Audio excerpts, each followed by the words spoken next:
Fala galera, tudo bem com vocês? Wagner aqui, professor Wagner, Wagnão da Química, trazendo mais uma aula para vocês, tá?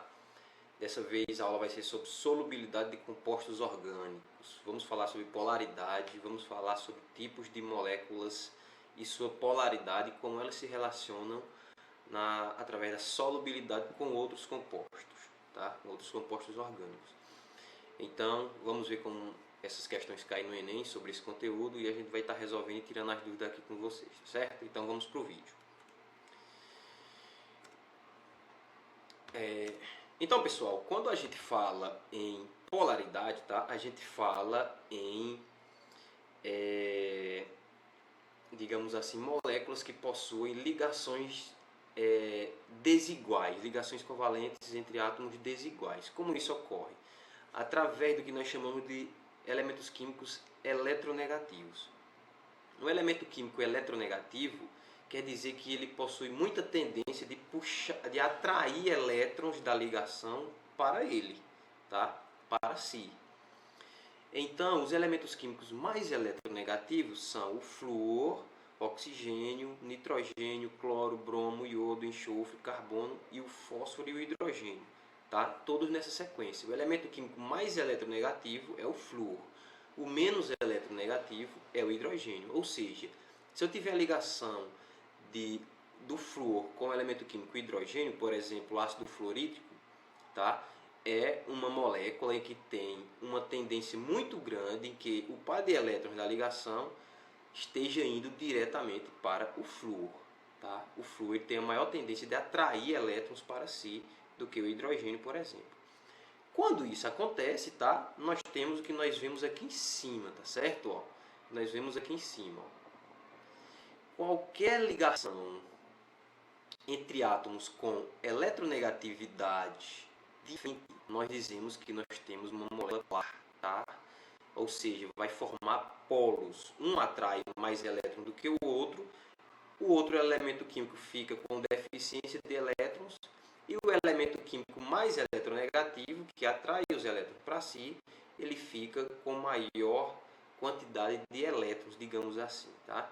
Ele fica com excesso de elétrons, e o outro elemento químico fica com deficiência de elétrons. Ligação entre dois átomos, nós dizemos que não forma polos, certo? E a molécula, a gente diz que ela vai ser apolar, tá certo?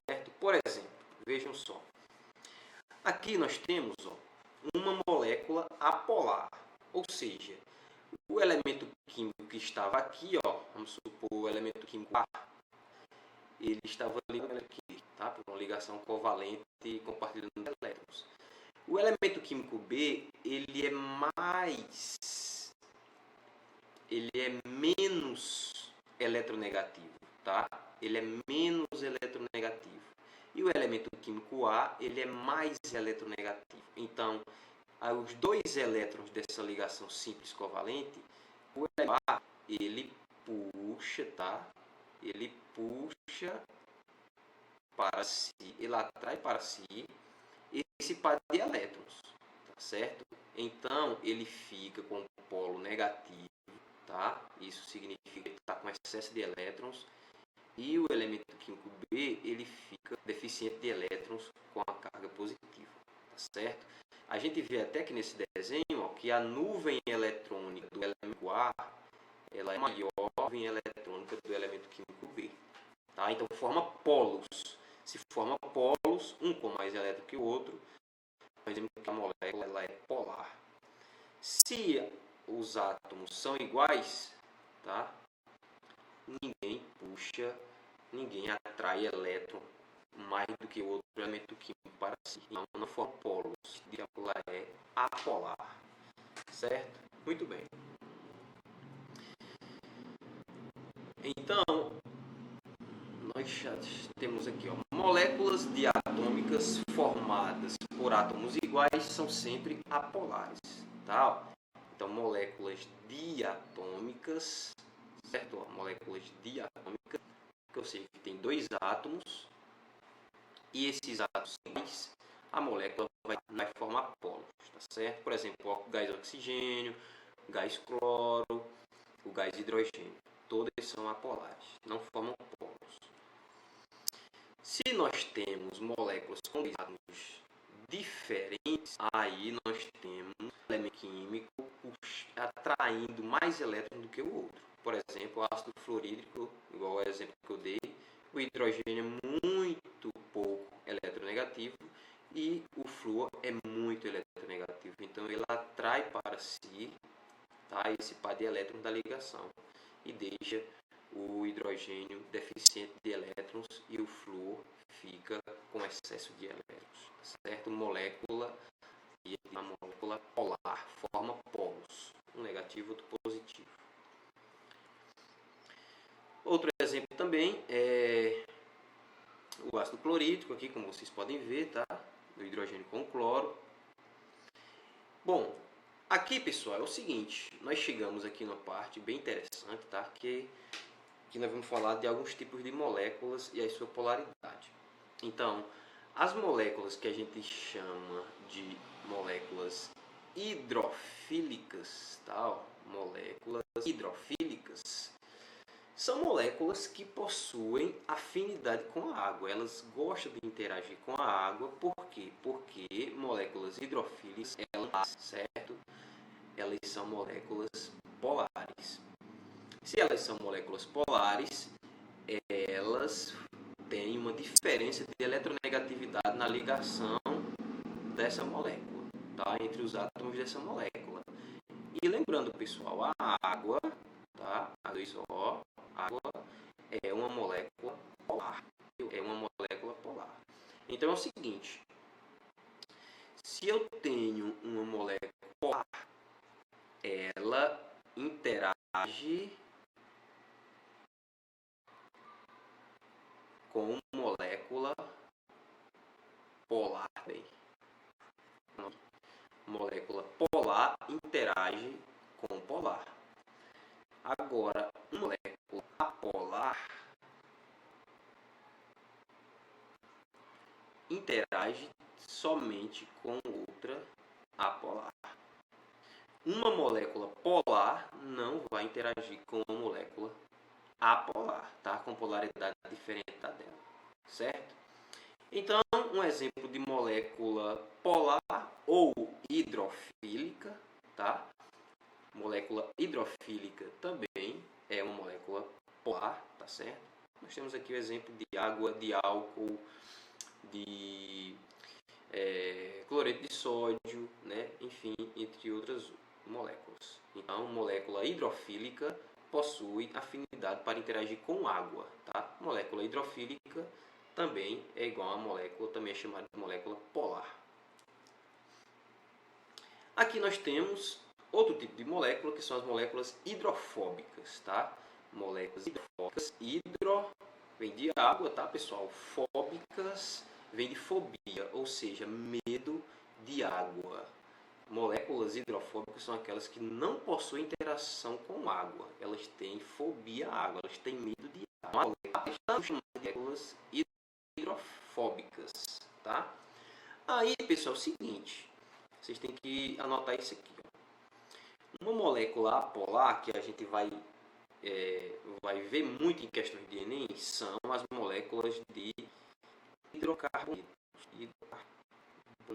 Hidrocarbonetos são moléculas que só possuem carbono e hidrogênio, tá, pessoal? Ó, se a cadeia for só carbônica, de carbono e hidrogênio, ó, isso aqui é uma molécula apolar. Essa molécula, ela não interage com água, tá? Moléculas de hidrocarboneto não interagem com água.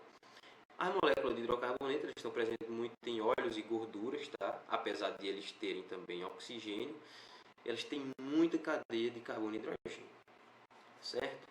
Então, pessoal, ó, óleos, gorduras, tá? E outras substâncias de caráter oleoso ou gorduroso, tá? São apolares ou hidrofóbicos. Isso daqui, óleos e gorduras, não interagem com água. Hidrocarbonetos não interagem com água. todos são hidrofóbicos, todos são apolares, tá? Principalmente o carboneto, que vem de petróleo. Lembrando, petróleo, grande composição dele é de hidrocarbonetos, carbono e hidrogênios. E os seus derivados também, gasolina, óleo diesel, querosene, enfim, todos são compostos majoritariamente por hidrocarbonetos e são hidrofóbicos ou apolares, certo? Muito bem. Agora, pessoal, se o composto possuir algum grupo carbonila, tá? Algum grupo hidroxila ou algo assim mesmo, aí isso daqui vai ser polar. Beleza, gente? Hidrocarbonetos apolares, não interagem com água, ou seja, são hidrofóbicos. Apareceu um grupo com oxigênio, ou sódio, ou nitrogênio, tá? Ele será um grupo, tá? Polar. Ele vai ser hidrofílico, ele vai possuir uma interação com água. Belezinha, gente? Tudo de boa aí? Anotem essas anotações aí, esse rascunho, e vocês vão precisar desses rascunhos para a gente resolver as questões que a gente vai praticar no final do slide, beleza? Então é o seguinte, vejam aqui, ó. Um sistema que possui tanto uma parte polar quanto uma outra parte apolar, ou seja, uma molécula que possui as duas polaridades, uma hidrofóbica e outra hidrofílica, a gente diz que é um sistema anfifílico. Tá? É toda espécie química que possui em sua estrutura química uma parte polar e uma hidrofílica. Tá? Ou melhor, possui uma parte polar e hidrofílica e outra apolar e hidrofóbica, e que seja capaz de promover interação entre os meios que apresentam polaridade diferente, como por exemplo água e óleo. Tá? Então essa molécula ela possui as duas partes. Tá? Eu vou mostrar aqui para vocês nesse exemplo. Quando uma molécula possui uma parte hidrofílica e uma parte hidrofóbica, uma parte polar e uma parte apolar, a gente representa ela, tá? Basicamente como se fosse uma cobrinha, certo? A parte polar e a cauda, que é a parte de hidrocarbonetos, tá? A bolinha é a parte que tem oxigênio, tá? Então essas moléculas também são chamadas de tensoativos, estão presentes em detergentes, cosméticos e outros produtos de uso industriais, tá? Ou surfactantes também, eles são chamados. Então, por exemplo, a molécula do sabão. A molécula do sabão, ela é uma molécula anfifílica. Observem aqui, ó. É a parte de essa daqui é a parte de hidrocarboneto. Então, hidrocarboneto, essa parte é a parte apolar. A parte que tem oxigênio, a gente entra por um ó, que é a parte polar. Beleza, gente? Essa cauda aqui apolar, ela não possui interação com água. Essa parte que tem os oxigênios aqui em azul, ó, com sódio também, essa parte aniônica e catiônica, ó, possui um sinal negativo e um sinal positivo, ela possui interação com água porque ela possui polaridade aqui, certo? Então, ó, olha aqui o desenho, ó, cadeia apolar, que é a cadeia de carbonos e hidrogênios, e a cadeia polar é essa parte aqui, ó, que tem, coloca aqui para cima, que tem o oxigênio com sódio também, tá? Capaz de interagir com água, capaz de interagir com óleo, tá? Então, pessoal, essa parte apolar, ela interage com outra parte que seja apolar também, como óleos e gorduras. Essa parte polar, ela interage com outra parte polar também, como água e álcool, certo? Muito bem. Vamos para a próxima. Aqui eu tenho outra molécula, que é a molécula do detergente, tá? Ó, possui carboneto, anel benzeno com várias cadeias aqui, inúmeros carbonos, tá? Ó. essa parte aqui de hidrocarboneto é a parte apolar e a parte polar é a parte de oxigênio aqui, ó. Enxofre, sódio também. Beleza, gente? Muito bem. Para finalizar essa parte do conteúdo, ó, vou mostrar para vocês a estrutura de uma micela, tá, pessoal? Micela é uma estrutura que é formada através daqueles tensoativos lá, tá? Ó, que são as moléculas de caráter anfifílica, tá? Que estão muito presentes em detergentes e sabões. Então, pessoal, essa bolinha aqui, ó, essa bolinha é a parte que possui oxigênio, é a parte polar. A cauda é a parte apolar formada por hidrocarbonetos. Beleza? Então, quando essas moléculas, eu tenho várias moléculas anfifílicas, por exemplo, no sabão ou detergente, e ele entra em contato com a gordura lá de uma panela ou de alguma outra coisa que você está mexendo, tá? O que acontece? Eles se organizam para formar uma estrutura em que elas tenham mais afinidade, tá? Então, por exemplo, aqui, ó, se no lado aqui eu tiver água, vendo, ó, é água.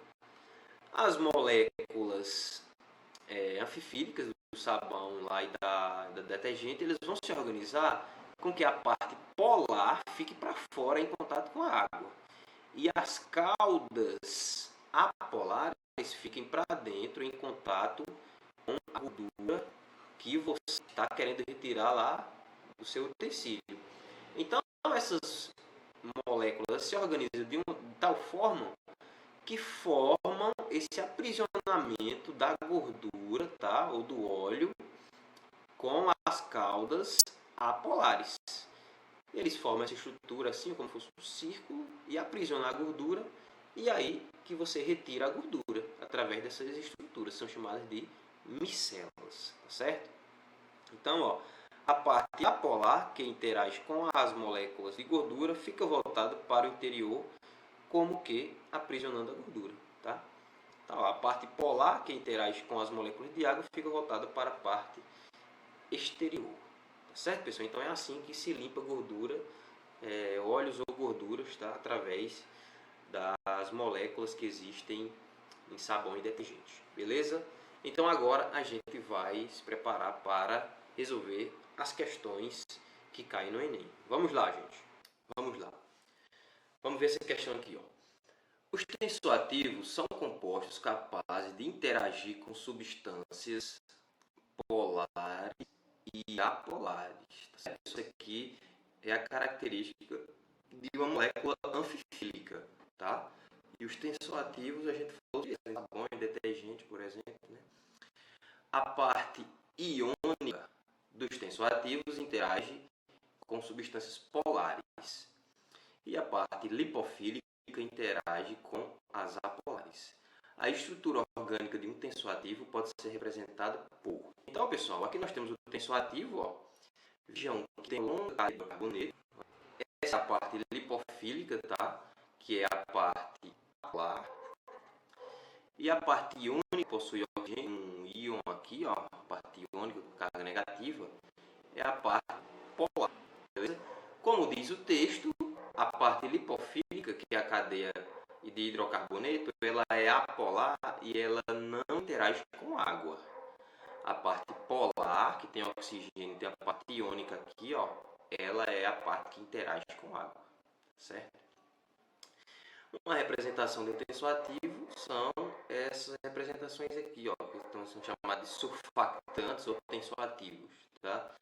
A cauda, essa cauda longa é a cadeia de hidrocarbonetos e a bolinha preta é a cabeça polar, que é a parte que possui oxigênio, que é essa parte iônica aqui, ó, tá? Então a cauda é a polar de hidrocarbonetos, a cabeça é polar, certo? Ao adicionar um tensoativo sobre a água, suas moléculas formam um arranjo ordenado. Esse arranjo é representado esquematicamente por... Aí aqui nós temos as opções. Então, pessoal, se vamos supor que eu tenho água aqui, né? E eu tenho um tensoativo. O tensoativo, ele não pode estar em água aqui, ó. Por quê? Porque a cadeia, a cauda apolar está tocando na água e a cauda apolar não tem interação com a água. Ele não pode estar na água desse jeito aqui também, ó. Viu? Porque a parte da cauda, tá vendo a cauda aqui, ó, está em contato com a água. A representação em contato com a água com a cabeça polar tocando na água, em contato com a água, e a cauda apolar longe da água, tá certo? Então vamos para a letra A. Olha a letra A, aqui nós temos o nível da água, ó. Tá vendo aqui o nível da água, ó. Aqui nós temos o nível da água. E a gente pode ver que a cauda do tensor ativo está dentro da água, ó. Então essa resposta aqui, essa opção aqui está errada. Olha a letra B. Letra B, o nível da água, a cauda apolar está tocando na água. Então, também não é a resposta. A letra C, no nível da água, a cabeça polar está tocando na água e a cauda apolar está para fora. Então, essa daqui é a opção correta. Olha a letra D, todo o tensor ativo está mergulhado dentro da água. Errado. Olha a letra E, o nível da água e todo o tensor ativo está mergulhado dentro da água. Certo? Então, pessoal, a resposta correta, letra C. Tá vendo que questão boa de resolver, de acordo com o resumo que eu fiz, né? Com a revisão que a gente faz, fica bem tranquilo para resolver uma questão assim. Vamos para a próxima. Em sua formulação, o spray de pimenta contém porcentagens variadas de óleo-resina. Eita, pessoal, olha, o spray de pimenta contém uma resina. Que óleo-resina é essa? De capsicum, cujo princípio ativo é a capsaicina. Capsaicina, pessoal, é a molécula que faz com pimenta. É o caso da pimenta, capsaicina. E um solvente, um álcool, como etanol ou isopropanol, né? Então, essas são as fórmulas que tem no spray de pimenta. Uma óleo-resina, cujo princípio ativo é a capsaicina, e um solvente como algum tipo de álcool. Em contato com os olhos, pele ou vias respiratórias, a capsaicina causa efeito inflamatório, tá vendo? Começar a arder o olho, não? Sensação de dor, ardor, temporária. O processo é desencadeado pela liberação de neuropeptídeos das terminações nervosas. Ok. Quando uma pessoa é atingida com um spray de pimenta nos olhos, quando uma pessoa é atingida com spray de pimenta nos olhos ou na pele, a lavagem da região atingida com água é ineficaz. Eita, pessoal. Então, ó, a capsaicina,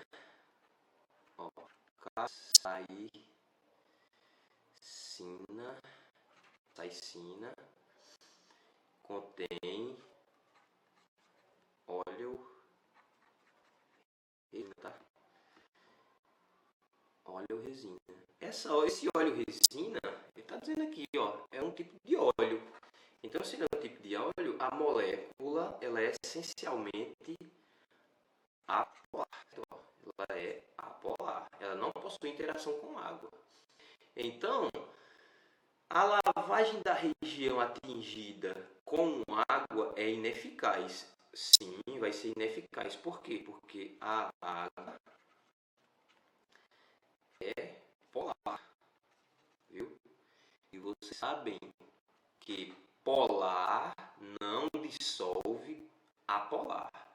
Apolar não dissolve polar. Não possui essa interação entre apolar, entre uma substância polar e uma substância apolar. Certo? Então, ó, a letra A. Por que usar álcool? Por que usar água é ineficaz para retirar a capsaicina lá do spray de pimenta? Letra A. Reação entre etanol e água libera calor, intensificando o ardor. Não vai ser isso aqui que vai ser ineficaz o uso de água não, tá, gente? Letra A errada. Letra B. Solubilidade do princípio ativo em água é muito baixa, certo? A óleo-resina não possui solubilidade em água, é muito baixa, dificultando sua remoção aqui, ó. Solubilidade, tá? Ela não se dissolve muito bem em água por causa das suas polaridades. tá? Então pode usar água. Se você comer pimenta, pode tomar água à vontade que não vai passar o efeito. Você tem que tomar alguma substância que também possua uma característica apolar, que possui substâncias oleosas ou gordurosas na sua composição, como por exemplo leite. Quando a pessoa come pimenta, os outros toma leite que vai passar. Por quê? Porque o leite é muito gorduroso. E a gordura é apolar, interage com essa apolaridade da oleoresina da capsaicina da pimenta também. Viu? Então, pessoal, letra B aí, tá? Ó, essa questão. Valeu? Vamos lá para a próxima. Pesticidas são substâncias utilizadas para promover o controle de pragas. No entanto, após sua aplicação em ambientes abertos, alguns pesticidas organoclorados são arrastados pela água até lagos e rios. Olha, essas aqui são muito importantes. Os pesticidas organoclorados são arrastados até lagos e rios. E ao passar pelas guelras dos peixes, podem difundir-se para seus tecidos lipídicos e lá se acumularem. Interessante. Quer dizer que os compostos organoclorados caem na água e eles são arrastados pela água até lagos e rios. E nesses lagos e rios, eles passam pelas guelras dos peixes, podem difundir-se para seus tecidos lipídicos. Então, os compostos organoclorados vão interagir com tecidos lipídicos e lá se acumulam. A característica desse composto responsável pelo processo descrito no texto é o ou a, né? Muito bem, ó. Então os compostos organoclorados,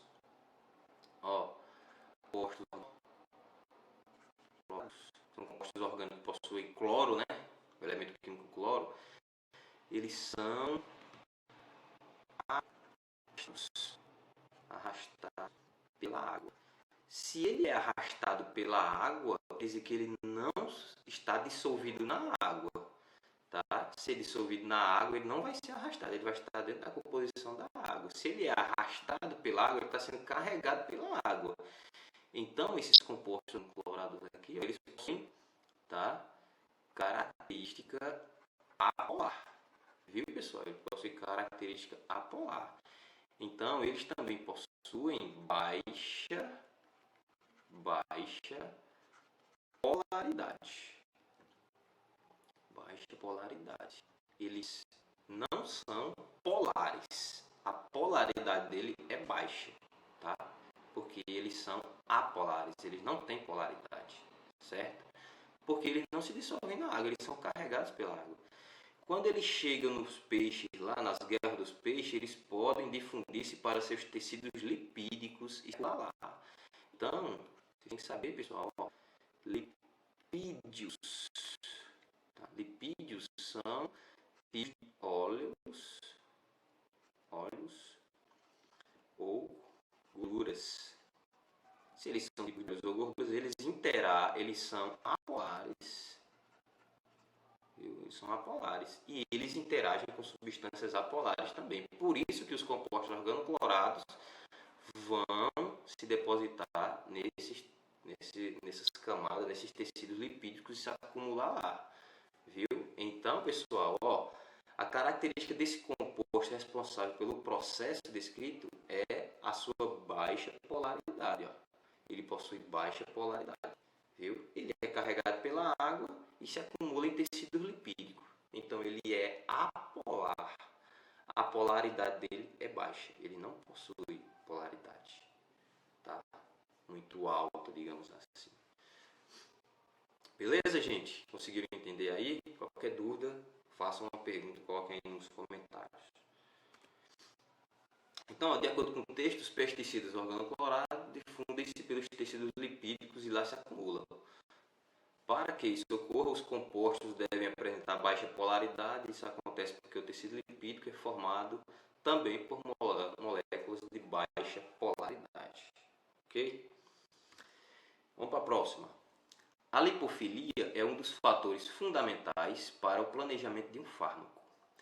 ela mede o grau de afinidade de uma substância tem com ambientes apolares. Então, ó, a lipofilia mede o grau de afinidade que as substâncias têm com ambientes apolares, tá? Podendo ser avaliado por seu coeficiente de partição. Aqui nós temos uma molécula, né, que eu achava que era a molécula da testosterona, mas botou um X aqui, ó, e substituiu o X por hidroxila, que aí é a testosterona, pelo hidrogênio, composto 1, e pelo CH3, composto 2.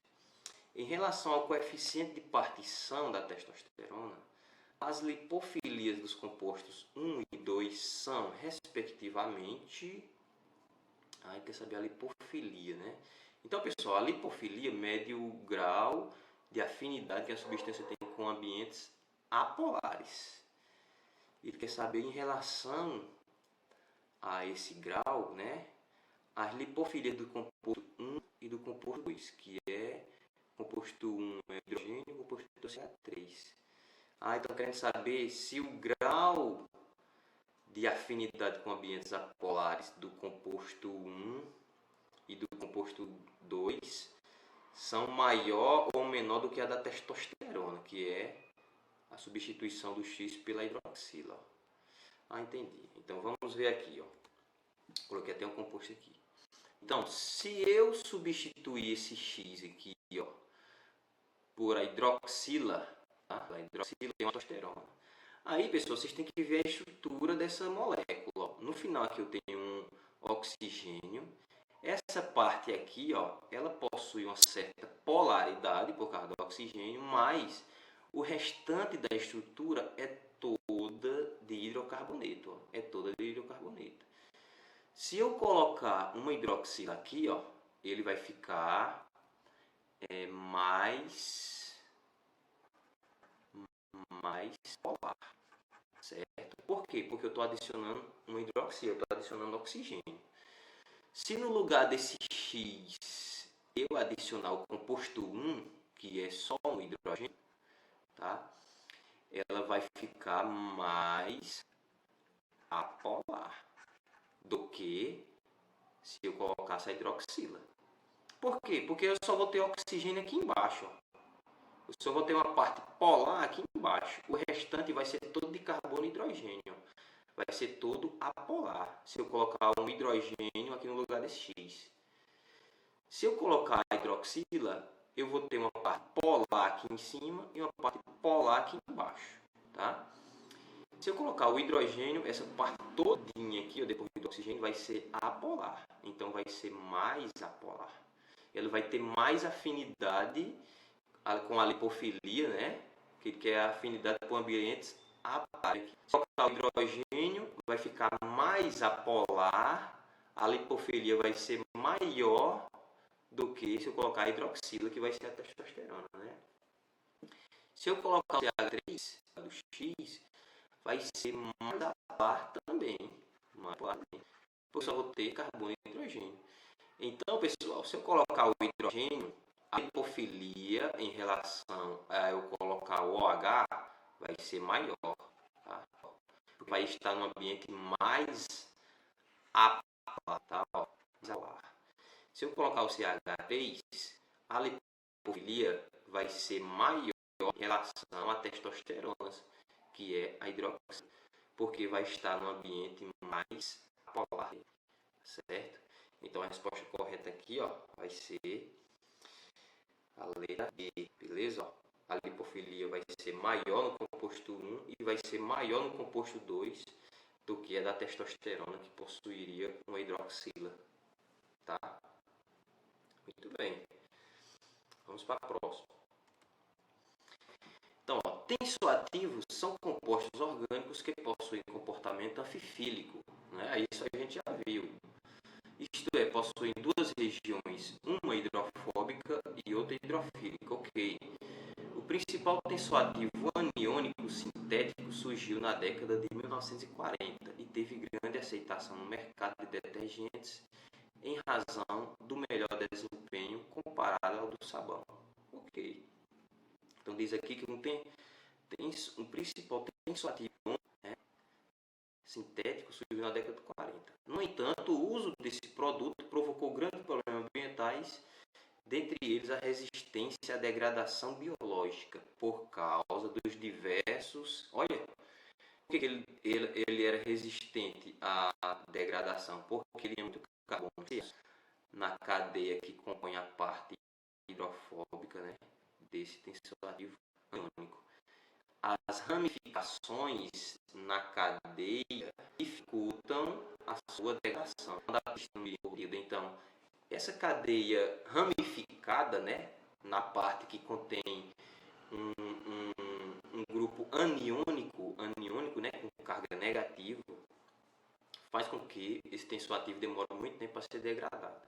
Isso levou à sua substituição, na maioria dos países, por tensoativos biodegradáveis, ou seja, com cadeias alquílicas lineares, né? Então eles tiraram as ramificações para o tensoativo se degradar mais rápido.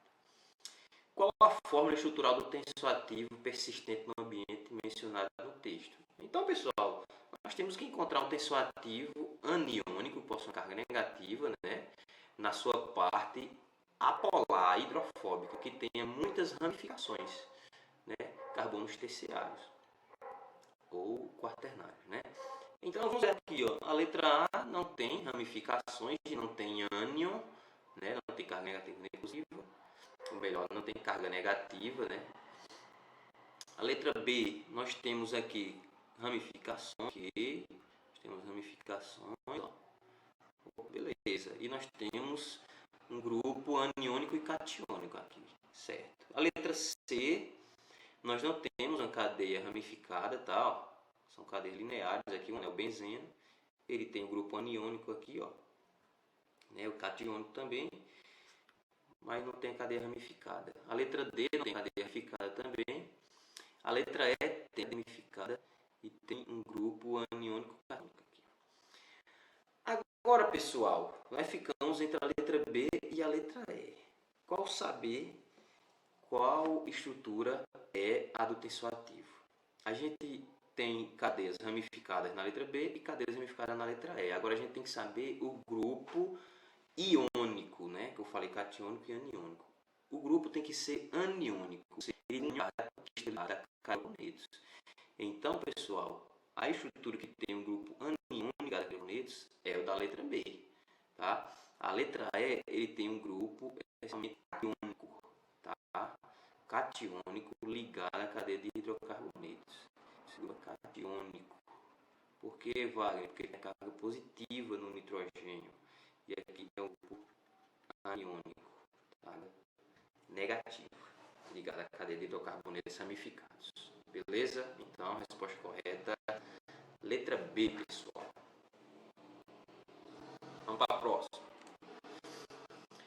Em 2011, uma falha no processo de perfuração realizada em empresa petrolífera ocasionou o derramamento de petróleo na bacia hidrográfica de Campos, no Rio de Janeiro. Então, a empresa petrolífera, né, ocorreu um problema lá e derramou o petróleo dentro do mar, né? Os impactos decorrentes desse derramamento ocorrem porque os componentes de petróleo ocupam muito bem. Ó. Então nós temos a água do mar, né? E ocorreu um derramamento de petróleo. Se o petróleo cair na água, aí a gente tem que lembrar o petróleo é formado por hidrocarbonetos. E hidrocarbonetos são apolares. O petróleo ele é apolar, ele não possui interação com água. Se o petróleo cair na água, ele vai ficar aqui por cima da água. Então, é tanto que a gente vê muitas cenas dessas em jornais, a gente vê o passo de mais metade de óleo, tudo preto. Então o óleo do petróleo, né, fica aqui por cima da água, tá?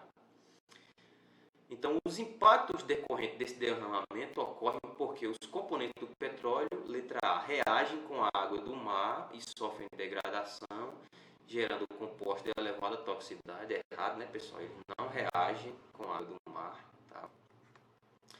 Letra B, acidifica o meio, promovendo o desgaste das crostas calcárias e moluscos e a morte de corais. Também não, pessoal. não acidifica o meio. Letra C, dissolvem-se na água. Ó, aqui eu já nem preciso continuar. O petróleo não dissolve-se na água. Letra D, tem caráter hidrofóbico, e isso não possui interação com a água, e baixa densidade, impedindo as trocas gasosas entre os meios aquáticos e atmosféricos. Ok. Essa daqui é a letra D, tá? Possui caráter hidrofóbico, ok, não interage com água, e baixa densidade, tá? Se o petróleo possui baixa densidade, ele vai ficar flutuando em cima da água. Ele não afunda, certo? Então, resposta correta, letra D, pessoal. Valeu? Vamos para a próxima. A obtenção de óleos vegetais, óleos vegetais de maneira geral, passa pelas etapas descritas no quadro. Então, temos as etapas, duas etapas: preparação da matéria-prima e extração do óleo bruto. Na preparação da matéria-prima, nós temos as subetapas: seleção dos grãos, que ocorre separação das sujidades mais grossas, né? Você seleciona os grãos ali, tira do tamanho menor dos maiores. Depois nós temos o descascamento. Você separa a polpa da casca, né? Algum material ali, algum equipamento. Depois vem a trituração. Você pega e tritura ali num liquidificador gigante, né? Rompimento dos tecidos e das paredes das células. Depois vem o cozimento. Aumento da permeabilidade das membranas celulares. Coloca para cozinhar, certo? Na etapa de extração do óleo bruto, aí vem a prensagem. Você prensa os grãos, tá? Para obtenção desse óleo vegetal, você prensa, você amassa eles e vai sair um óleo. Aí o que ocorre? Remoção parcial do óleo. O óleo sai, mas ele sai com algumas impurezas, algumas sujidades, tá? Depois vem a etapa de extração, obtenção do óleo bruto com hexano. Então você tem aquele óleo junto com sujidades e tal, e você adiciona o hexano para poder retirar esse óleo, tá? Esse óleo bruto. E depois vem a destilação, que é a separação do óleo e dos solventes, certo? Então, qual das subetapas do processo é realizada em função apenas da polaridade das substâncias? Então, letra A, trituração. Trituração, rompimento dos tecidos das paredes das células. Envolve, pessoal, alguma polaridade, alguma questão de misturar, de dissolver ou não substâncias polares, apolares, hidrofóbicas, hidrofílicas? Não, é só triturando, né? Não bota num liquidificador ali e tritura. Então, a letra A não envolve polaridade, tá? Ele quer que você apenas da polaridade das substâncias. Letra B, cozimento. Cozimento aumenta a permeabilidade das membranas celulares. Não, cozinhar, você vai botar ele na panela, vai tocar fogo, vai cozinhar. Tá? Não envolve questão de polaridade. Letra C, prensagem, remoção parcial do óleo. Aqui, pessoal, você vai prensar os grãos em alguma máquina para prensar e ele vai retirar um pouco do óleo, tá?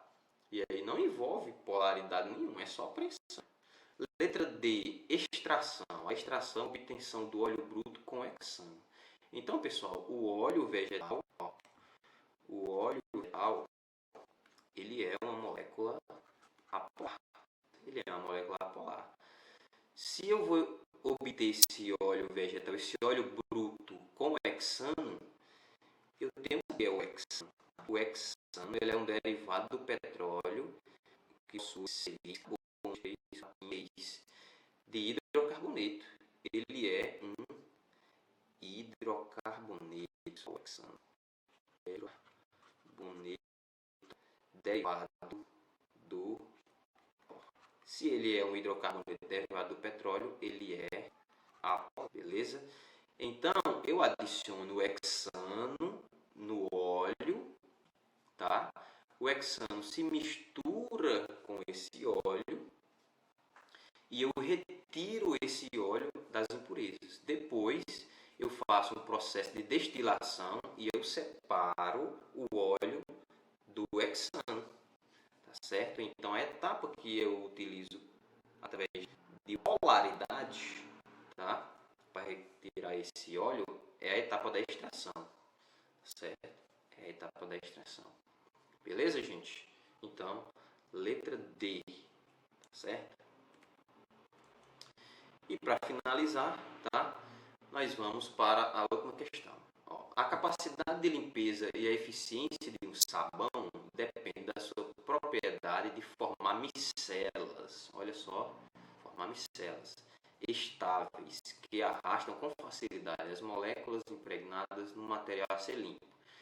Tais micelas têm em sua estrutura partes capazes de interagir com substâncias polares, como água, e partes que podem interagir com substâncias apolares, como as gorduras e os óleos. Então, pessoal, as micelas são aquelas estruturas, tá, ó, que formadas por moléculas de ativos que se organizam de tal forma a formar essa estrutura assim, ó, e aprisionar gordura com as suas cadeias hidrofóbicas, tá? Certo? Elas podem ser ao contrário também. A substância capaz de formar as estruturas mencionadas é, então, substâncias capazes de formar micelas são formadas por tensoativos que estão presentes em sabão, ó, em sabão. Então, qual é a molécula do sabão que forma esses tensoativos aqui, ó, tá, ó, que agrupam em forma micelas? Aí, letra A, C18H36, a forma molecular. Aí a gente tem que lembrar, pessoal, que a molécula do sabão ela possui elemento químico sódio na sua estrutura, tá? Então aqui a gente já descarta, ó, letra E, letra D e a letra A. E depois a gente fica entre a letra B e a letra C. A molécula do sabão, pessoal, ela não possui poucos carbonos, não. Ela é uma molécula grande que possui hidrocarboneto grande, uma cadeia grande de hidrocarbonetos. Por quê? Porque ela tem que formar essa cauda aqui, ó. Ela tem que formar essa cauda, tá? Essa cauda aqui é a cauda que possui hidrocarboneto, ó. E são vários carbonos e hidrogênios. A bolinha é a parte que tem os carbonos, o oxigênio e o sódio, tá certo? Então a estrutura de um sabão é 1, 2, 3, com mais 5, 16, 17 carbonos, ó. 17, aí tem o carbono, que é a parte azul, 2 oxigênios, um sódio, certo? Que é a... Sim, faltou os hidrogênios aqui, né? Ó, eu vou contar os hidrogênios, mas é a letra B, certo? Ó, 17, 18 carbonos com 2 oxigênios e um sódio. Beleza, gente? Então, essa foi a nossa videoaula sobre solubilidade de compostos orgânicos, polaridade das moléculas dos compostos orgânicos, tá certo? Espero que vocês tenham gostado. Dá uma curtidinha aí, comenta alguma coisa, tá? E compartilha com os colegas. Valeu!